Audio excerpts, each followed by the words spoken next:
Hi, and welcome to this video brought to you by modernairliners.com. Today we're going to look at how busy is Sydney International Airport, Australia. Now Sydney, as you may well know, is on the east coast of the island continent of Australia and probably the busiest airport in the country, servicing domestic and international services. There are over 31 airlines that are scheduled to use Sydney Airport. There are two main runways, basically north-south almost, and a single east-west runway.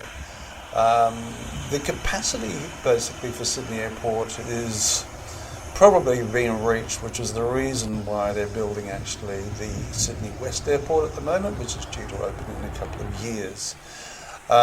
During peak times, there can be quite a few delays at Sydney Airport. Basically because of the restriction on aircraft movements, which is set at 80 aircraft per hour. Also, there is a curfew because Sydney being 8 kilometres from the centre of Sydney, or the Sydney Business District, has suburbs on three sides. And noise abatement has been an issue over the last decades with the jet aircraft. So there is a curfew from 11 p.m. till 6 a.m, although during the shoulder period of 11 till 12 and 5 to 6 some operations are approved, and non-jet aircraft basically can operate inside that curfew period. So there was actually a fee put on tickets during the 90s, $3.40 per ticket, which went towards offering double glazing to those houses which are directly affected by the flight paths, having aircraft almost landing on their roof, one could almost say. During COVID, like most other parts of the world, the Sydney airport was a bit of a ghost town, as you'd expect with all the travel restrictions.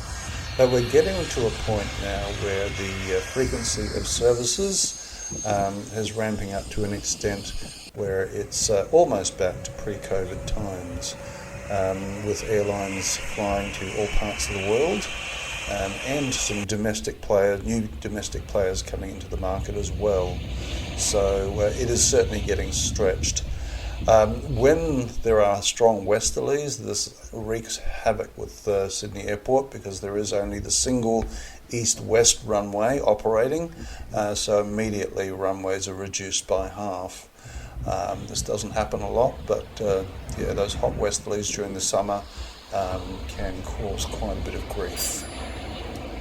Like most other airports around the world, or busy airports at least, Sydney Airport uses a slot system which airlines apply for, and they're given out basically in a non-discriminatory and transparent manner. Now, the only rule basically is the 80-20 rule which they apply, which basically says so long as airlines use their slot 80% of the time, they can retain those spots. The rest of them, the 20%, we could call those ghost flights basically, where they actually have a slot but don't actually use it. There are calls to help the wastage of those slot times by reducing or increasing, I suppose, the 80-20 to 95 and 5. So airlines must use those allocated slots at least 95% of the time to actually retain them. The opening of Sydney's Western Airport will obviously go quite some way to alleviating this congestion. But on the other side of that, the airports are not that far apart, so the new flight approach and departure routes will be quite challenging. And also another side effect will be a whole lot of new people who are going to be affected by airport noise who were never affected before.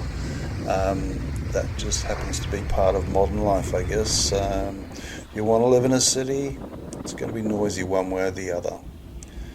But enjoying the different colours of the different airlines flying in and out of Sydney, it's always interesting. Aircraft from all over the world. It's a very cosmopolitan airport for sure.